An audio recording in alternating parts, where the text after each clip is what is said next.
Hello everyone, this is Nidhi and welcome to the science brain. Students, हमने start कर रखा है स्ट्रक्चर ऑफ एटम, जिसमें से हम बहुत सारी थ्योरी प्रीवियस वीडियो में कर चुके हैं। अगर किसी ने नहीं किया है तो हमारे चैनल द साइंस ब्रेन पे प्लेलिस्ट जाके चेक कर लीजिए। आपको वहाँ पर 4th चैप्टर आपके 9th क्लास का स्ट्रक्चर ऑफ एटम कंप्लीट मिलेगा। और आज हम देखेंगे बहुत ही इम्पॉर्टेंट टॉपिक, इलेक्ट्रॉनिक कॉन्फ़िगरेशन। किस तरीके से एटम में प्रेजेंट इलेक्ट्रॉन्स की कॉन्फ़िगरेशन करते हैं वो आज हम पढ़ेंगे। चलिए स्टार्ट करते हैं।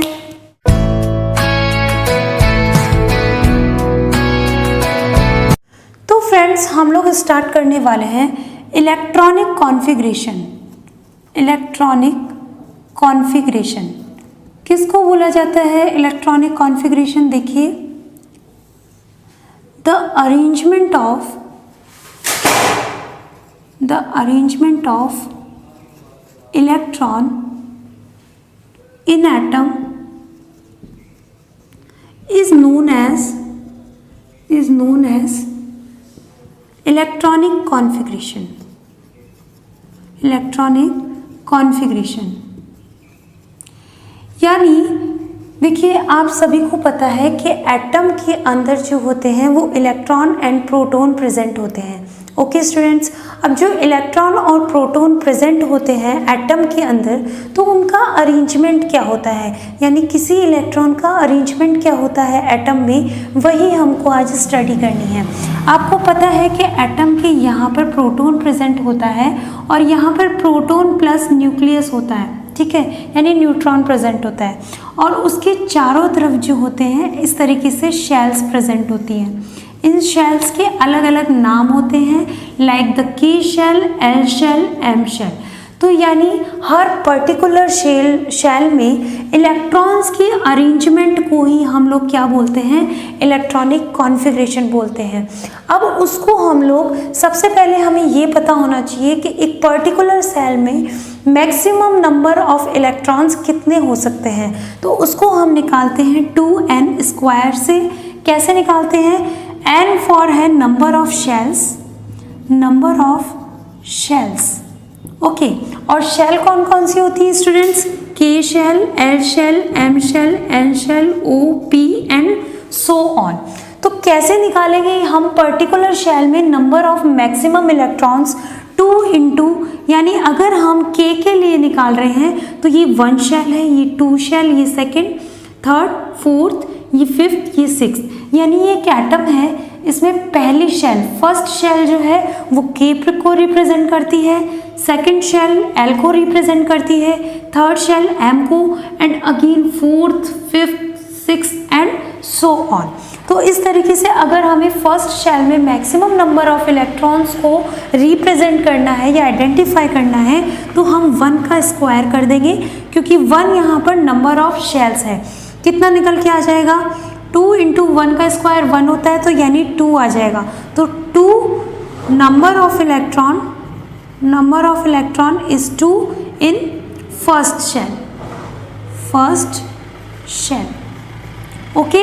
इसी तरीके से हम सेकंड शेल के लिए भी निकाल सकते हैं। इसी तरीके से हम लोग 3rd, 4th, 5th, अगर हमें निकालना है स्टूडेंट्स 3rd शेल के लिए, तो हम यहाँ पर करेंगे 2 इंटू 3 का स्क्वायर। तो कितना आ जाएगा?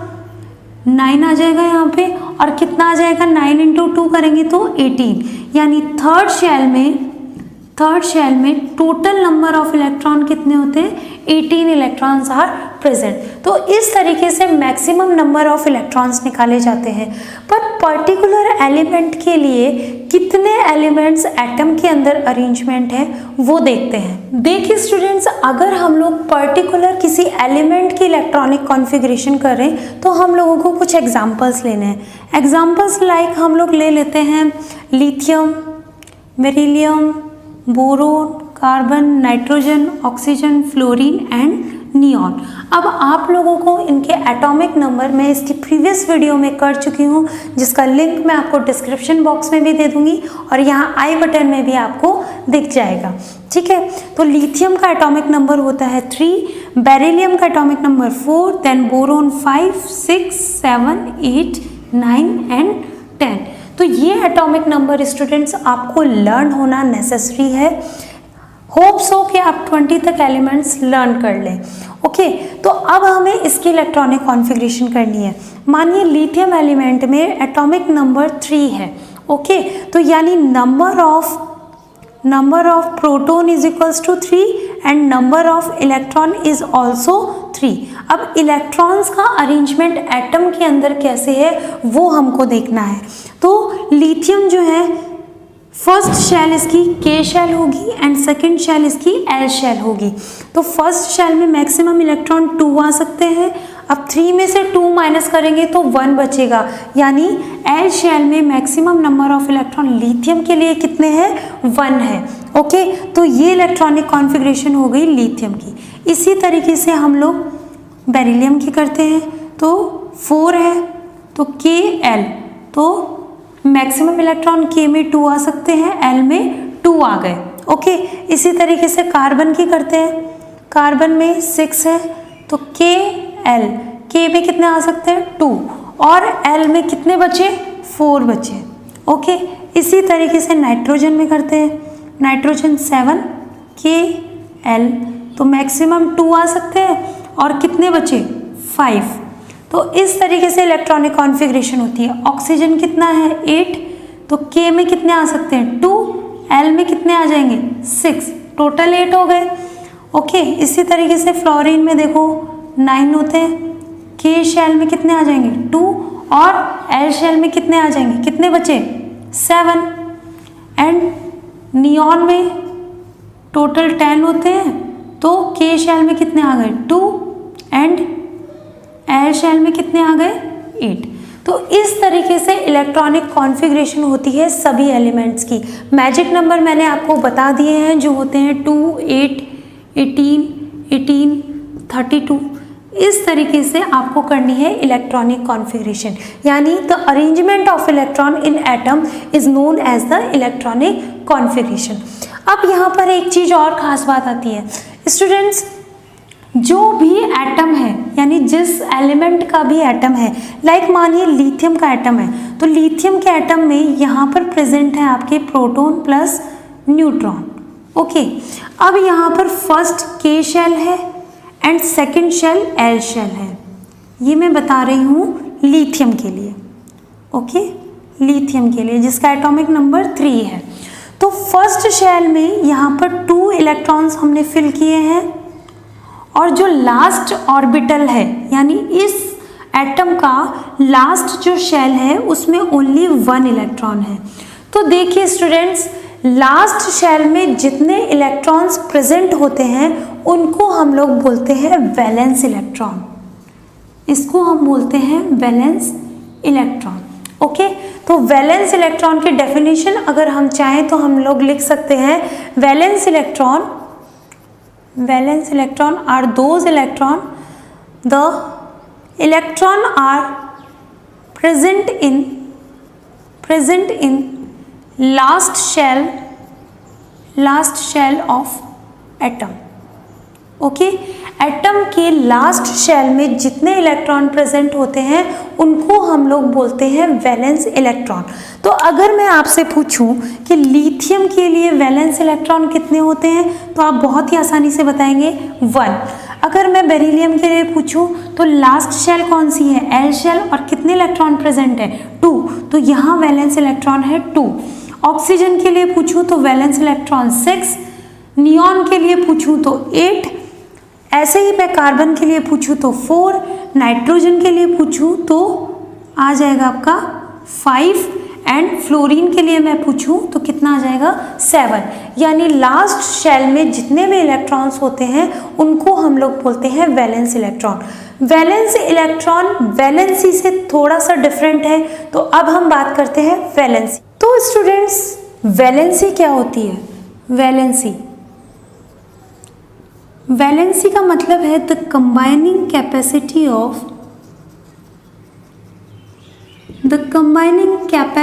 Of element is known as valency. Okay, इसका हम लोग ये भी कह सकते हैं कि वैलेंसी जो होती है वो वैलेंस इलेक्ट्रॉन से कुछ डिफरेंट होती है।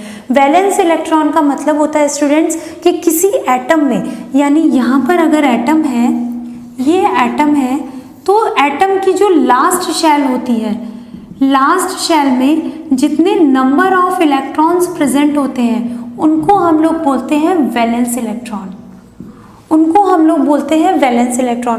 बट वैलेंसी क्या होती है? वैलेंसी का मतलब होता है combining capacity of other element is known as the valency. For example मानिए अगर किसी के आउटर मोस्ट शेल में 1 इलेक्ट्रॉन है, 2 इलेक्ट्रॉन है और 3 इलेक्ट्रॉन है, तो उनकी वैलेंसी कहलाएगी 1, 2 एंड 3। ओके, बट अगर किसी की वैलेंसी 4 है तो यहाँ पर फिनोमिनन आता है कोवैलेंसी का, कोवैलेंसी का। इस टॉपिक को हम इस टॉपिक के कंप्लीट होने के बाद में पढ़ेंगे, तो इसको थोड़ा सा आप ब्लैंक करके करिए कि कोवैलेंसी वाला टॉपिक हमें बाद में पढ़ना है। लेकिन हमने क्या कहा, अगर लास्ट शेल में 1 इलेक्ट्रॉन है, 2 इलेक्ट्रॉन है, 3 इलेक्ट्रॉन है, तो उसकी वैलेंसी जो है वो 1 होगी, 2 होगी और 3 होगी।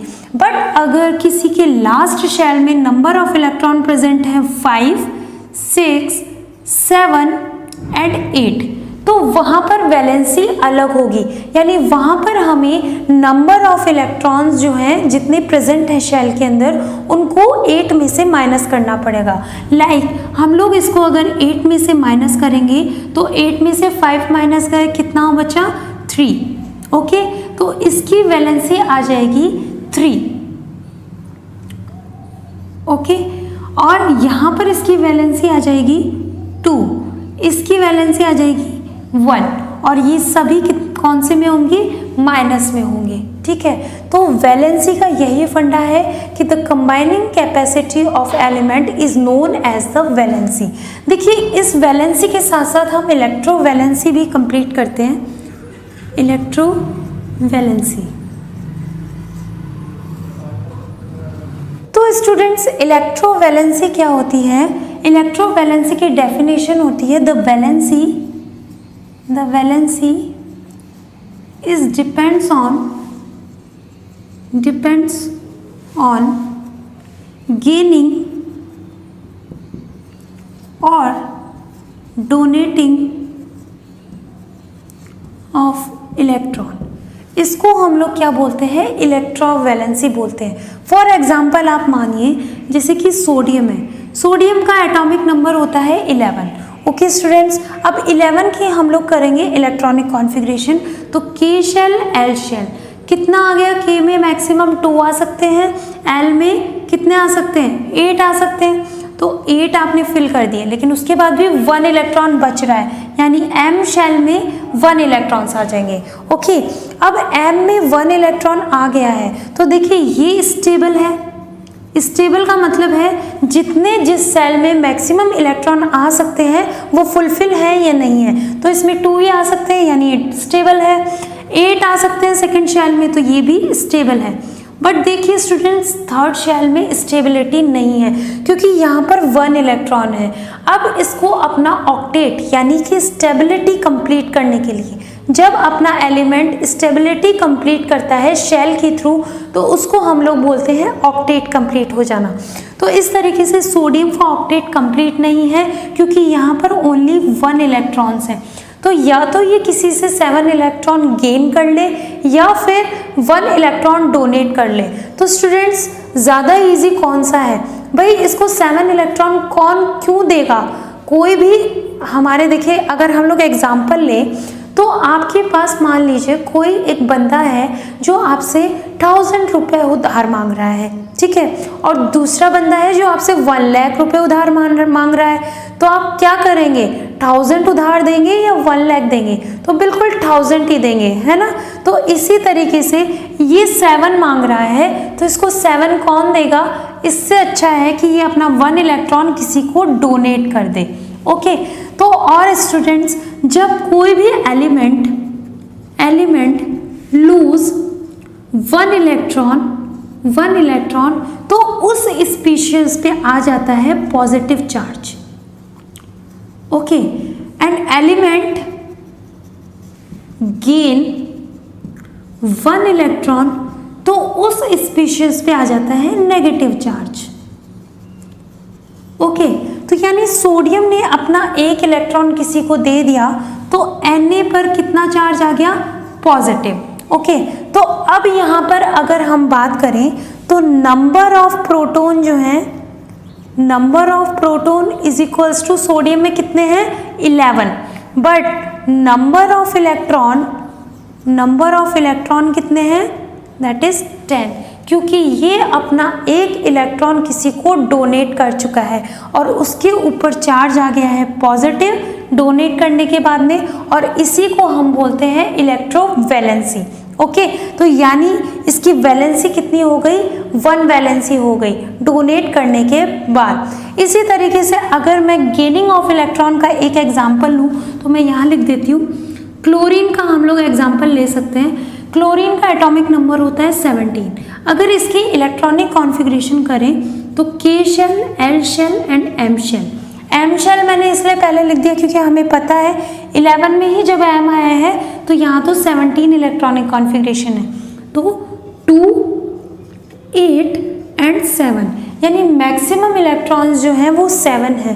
तो भाई अपना ऑक्टेट कंप्लीट करने के लिए ये किसी को अपने 7 इलेक्ट्रॉन्स डोनेट नहीं करेगा, तो ये क्या करेगा? अपना ऑक्टेट कंप्लीट करने के लिए 1 इलेक्ट्रॉन किसी से गेन करेगा। और जब गेनिंग स्पीशीज हो तो स्टूडेंट्स कैसा चार्ज आ जाता है? उस पर नेगेटिव चार्ज आ जाता है। ठीक है, यानी क्लोरीन पे कैसा चार्ज आ जाएगा? नेगेटिव। अब इसकी वैलेंसी जो है वो क्या है? -1। ओके, तो ये फंडा है, यहाँ पर +1 वैलेंसी है और यहाँ पर -1 वैलेंसी है। इसीलिए मैंने बोला था कि अगर वैलेंसी 1 यानी number of electron in last shell में 1, 2, 3 है तो वैलेंसी 1, 2, 3 होगी, और अगर 5, 6, 7 है तो -1, -2, -3 होगी, क्योंकि देखो क्लोरीन में लास्ट ऑर्बिटल में 7 इलेक्ट्रॉन प्रेजेंट है, इसलिए इसकी वैलेंसी -1 है। ओके स्टूडेंट्स, तो ये है इलेक्ट्रोवैलेंसी। अब देखते हैं कोवैलेंसी। तो स्टूडेंट्स नेक्स्ट टॉपिक है आपका कोवैलेंसी। ओके, मैंने आपको बताया कि लास्ट शेल में अगर नंबर 1 है, इलेक्ट्रॉन 2 है, 3 है, तो उसकी वैलेंसी जो है वो 1, 2 एंड 3 होगी। ओके, और अगर 5, 6, 7 है तो वैलेंसी होगी -3, -2 एंड -1। बट अगर वैलेंसी 4 है तो यहाँ पर इसकी कोवैलेंसी कहलाएगी, यानी जो एलिमेंट है जिसने लास्ट शेल में 4 इलेक्ट्रॉन फुलफिल किए हुए हैं तो वो अपने इलेक्ट्रॉन न देता है और ना ही एक्सेप्ट करता है, तो वो क्या करता है? वो इलेक्ट्रॉन्स की शेयरिंग करता है। कैसे? फॉर एग्जाम्पल हम देखते हैं, एग्जाम्पल हम लोग बात करें या फिर हम कोवैलेंसी की डेफिनेशन देखते हैं। The valency is attained by sharing of electron is known as covalency. Example हम लेते हैं, सबसे बेस्ट एग्जाम्पल है इसका कार्बन। ओके स्टूडेंट्स, कार्बन का एटॉमिक नंबर होता है 6। अगर हम इसकी इलेक्ट्रॉनिक कॉन्फ़िगरेशन करें तो K shell, L shell, K में मैक्सिमम इलेक्ट्रॉन 2 एंड L में आ गए 4 इलेक्ट्रॉन, यानी लास्ट शेल में कितने इलेक्ट्रॉन आ गए? 4। अब क्या करेंगे? ना तो ये 4 इलेक्ट्रॉन किसी को डोनेट कर सकता है और ना ही एक्सेप्ट कर सकता है, तो ये क्या करेगा? ये कोवैलेंसी करेगा, यानी अपने इलेक्ट्रॉन्स की शेयरिंग करेगा किसी और इलेक्ट्रॉन के साथ।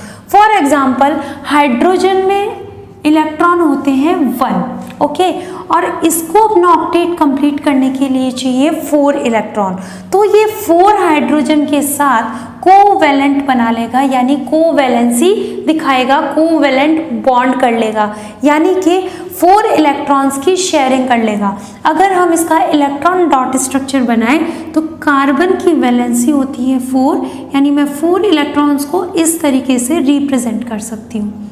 ओके, अब ये 4 हाइड्रोजन के साथ कोवेलेंट बॉन्ड बनाएगा, तो हाइड्रोजन यहाँ और हाइड्रोजन का एक इलेक्ट्रॉन यहाँ, ऐसे ही दूसरा हाइड्रोजन यहाँ। अगर मैं यहाँ इसको इस तरीके से रिप्रेजेंट करती हूँ, हाइड्रोजन का दूसरा इलेक्ट्रॉन यहाँ, देन हाइड्रोजन दूसरा इलेक्ट्रॉन यहाँ, हाइड्रोजन दूसरा इलेक्ट्रॉन यहाँ। ओके, तो स्टूडेंट्स देखिए हर हाइड्रोजन के पास 1 इलेक्ट्रॉन है, और हाइड्रोजन का जो इलेक्ट्रॉन होता है वो फर्स्ट शेल में आता है, और आपको पता है फर्स्ट शेल में मैक्सिमम कितने इलेक्ट्रॉन आ सकते हैं, 2 इलेक्ट्रॉन आ सकते हैं। यानी अगर मैं हाइड्रोजन का एटम बनाऊं तो हाइड्रोजन की ये लो जी फर्स्ट शेल, ठीक है। अब इसमें मैक्सिमम इलेक्ट्रॉन कितने आ सकते हैं, 2 इलेक्ट्रॉन आ सकते हैं, बट कितने हैं हाइड्रोजन में, ओनली 1। यानी इसे अपनी स्टेबिलिटी प्राप्त करने के लिए 1 इलेक्ट्रॉन की और ज़रूरत है, यानी इसका होना चाहिए ड्यूप्लेट कंप्लीट। जिस तरीके से ऑक्टेट कंप्लीट होता है, हाइड्रोजन का ड्यूप्लेट कंप्लीट होता है, ठीक है। तो इसको दूसरा इलेक्ट्रॉन चाहिए, तो ये दूसरा इलेक्ट्रॉन कहाँ से लेगा, कार्बन से ले लेगा। तो इस तरीके से देखिए हाइड्रोजन का ये ड्यूप्लेट कंप्लीट, हाइड्रोजन का ये ड्यूप्लेट कंप्लीट, हाइड्रोजन का ये ड्यूप्लेट कंप्लीट, हाइड्रोजन का ये ड्यूप्लेट कंप्लीट, और यहाँ कार्बन को चाहिए 8 इलेक्ट्रॉन, तो कार्बन के ये लो जी 8 इलेक्ट्रॉन कंप्लीट, 1 2 3 4 5 6 7 8। यानी यहाँ पर दोनों ही एलिमेंट्स का बेनिफिट हो रहा है। हाइड्रोजन को ड्यूप्लेट कंप्लीट करना है तो कार्बन से 1 इलेक्ट्रॉन ले लिया, और कार्बन को अपने कितने 4 इलेक्ट्रॉन चाहिए, तो 4 हाइड्रोजन के साथ उसने कोवेलेंट बॉन्डिंग बना लिया, और कंपाउंड बन गया CH4। इसको हम लोग बोलते हैं मीथेन। तो इसको बोला जाता है कोवैलेंसी, कोवैलेंसी जिसमें इलेक्ट्रॉन्स की शेयरिंग होती है। ओके, तो अब देखते हैं बहुत ही important 3 topic, isotopes, isotones and isobars. चलिए देखते हैं। तो स्टूडेंट्स नेक्स्ट टॉपिक है आपका आइसोटोप्स, आइसोबार्स एंड आइसोटोन्स। ये है आइसोटोन्स। ओके स्टूडेंट्स, अगर आइसोटॉप की बात करें तो देखिए those elements which have the same atomic number but different mass number. आपको पता है कि नंबर ऑफ एटम जो होते हैं, नंबर ऑफ एटॉमिक नंबर जो होता है, सॉरी एटॉमिक नंबर जो होता है, एटॉमिक नंबर जो होता है वो इक्वल्स टू होता है नंबर ऑफ प्रोटॉन के। ओके, तो यहाँ पर कहा गया है कि atomic number equals to number of proton and mass number जो होता है वो number of proton plus number of neutron होता है। तो आइसोटॉप्स किसको बोलते हैं, जिनमें नंबर ऑफ प्रोटॉन इक्वल हो, यानी कि एटॉमिक नंबर जो होता है वो सभी का सेम हो बट मास नंबर जो है वो डिफरेंट हो। अगर हम लोग यहाँ पर हाइड्रोजन की बात करें तो हाइड्रोजन 3 तरह के आइसोटॉप शो करता है। लाइक इनका नाम होता है प्रोटियम, इसका होता है ड्यूटेरियम एंड इसका नाम होता है ट्राइटियम। ओके, ये स्पेसिफिक नाम है जो केवल हाइड्रोजन के लिए होते हैं। तो प्रोटियम, ड्यूटेरियम एंड ट्राइटियम, जिसका एटॉमिक नंबर तो 1 होता है तीनों का, बट इसका प्रोटियम का मास नंबर 1, ड्यूटेरियम का 2 एंड ट्राइटियम का 3 होता है। ओके, और यही हमारी डेफिनेशन कहती है कि एटॉमिक नंबर सेम हो but mass number is different. दूसरा एग्जांपल लेते हैं कार्बन का, तो कार्बन 6 लेते हैं तो उसका मास नंबर होता है 12। अगर हम लोग कार्बन दूसरा लेते हैं जिसका एटॉमिक मास 14 होता है, तो आप लोग बोलेंगे ये 14 ऐसे कैसे ले लिया, क्योंकि ये एक रेडियो एक्टिव एटम है, रेडियो एक्टिव एटम। ओके, तो ये 14 मास जो है कंडक्ट करके रखता है। तब देखिए इनका मास नंबर डिफरेंट है बट एटॉमिक नंबर सेम है, तो इसीलिए इसको हम लोग आइसोटॉप्स बोलते हैं। फॉर एग्जांपल अगर हम लोग ऑक्सीजन की बात करें तो ऑक्सीजन के भी 3 आइसोटॉप होते हैं जिनमें डिफरेंट मास नंबर होते हैं, like 16, 17 and 18। And mostly oxygen जो है ये वाला स्टेबल होता है जिसका एटॉमिक मास 16 होता है, और कार्बन में भी जिसका एटॉमिक मास 12 होता है वही स्टेबल होता है। ओके, ये इसलिए स्टेबल नहीं होते हैं क्योंकि इनका जो न्यूक्लियस होता है वो अनस्टेबल होता है। ओके, इसलिए नेचर में केवल यही एग्जिस्ट करते हैं। ओके, नेक्स्ट देखते हैं आइसोबार्स। आइसोटॉप्स में होता है स्टूडेंट्स एटॉमिक मास डिफरेंट, तो यहाँ आइसोबार में होता है एटॉमिक नंबर डिफरेंट। ये देखिए, बार से अगर आप लर्न करना चाहें तो एक ट्रिक भी मैं बता सकती हूँ। बार किसी भी आप मैथ्स में या किसी में भी बार का मतलब ऊपर ये बार लगाते हैं, तो इसी तरीके से बार अगर हम लोग जर्नल इलेक्ट्रॉनिक कॉन्फ़िगरेशन या जर्नल अरेंजमेंट की बात करें तो एटम में जर्नल एलिमेंट इस तरीके से लिखा जाता है। नेक्स्ट यहाँ पे एटॉमिक नंबर लिखा जाता है और यहाँ पर आपका मास नंबर होता है। तो मास नंबर कहाँ आता है? बार पे आता है ना। तो आइसोबार्स में बार सेम होती है एंड एटॉमिक नंबर डिफरेंट होता है। अगर एग्जांपल ले दें आर्गन एंड कैल्शियम का, तो आर्गन का एटॉमिक नंबर 18 एंड कैल्शियम का atomic number 20, but the mass number is same. Bar same है, इसीलिए इसको हम लोग क्या बोलते हैं? आइसोबार बोलते हैं। नेक्स्ट आपका आता है आइसोटोन्स। आइसोटोन्स में सेम नंबर ऑफ न्यूट्रॉन्स होते हैं। न्यूट्रॉन्स कैसे निकाल सकते हैं? Total number of mass minus atomic number, आपके क्या निकल के आ जाएंगे? न्यूट्रॉन निकल के आ जाएंगे। तो मान लीजिए ऑक्सीजन का atomic number is 8 and mass number is 16 में से 8 माइनस करेंगे तो n आ जाएगा 8, यानी नंबर ऑफ न्यूट्रॉन आपके आ गए 8। इसी तरीके से एग्जांपल लिया नाइट्रोजन का। नाइट्रोजन का एटॉमिक नंबर आ गया 7 और मास नंबर आ गया 15 माइनस 7 करेंगे तो न्यूट्रॉन आ गए 8। तो इसी तरीके से सब एलिमेंट्स में अगर नंबर ऑफ न्यूट्रॉन सेम है तो उनको बोला जाता है आइसोटोन्स। तो स्टूडेंट्स, ये था आपका स्ट्रक्चर ऑफ एटम। कैसा लगा आपको कंटेंट ज़रूर कमेंट बॉक्स में बताइएगा और सब्सक्राइब बटन है उसको ग्रे कर दीजिए जल्दी से, और पास में बेल आइकन है उसको भी प्रेस कर दीजिए, तभी तो मैं आपके पास आऊँगी बढ़िया बढ़िया नोटिफिकेशन लेकर के इतनी सारी इन्फॉर्मेशन के साथ। तो अपना ध्यान रखिए, हैप्पी रहिए।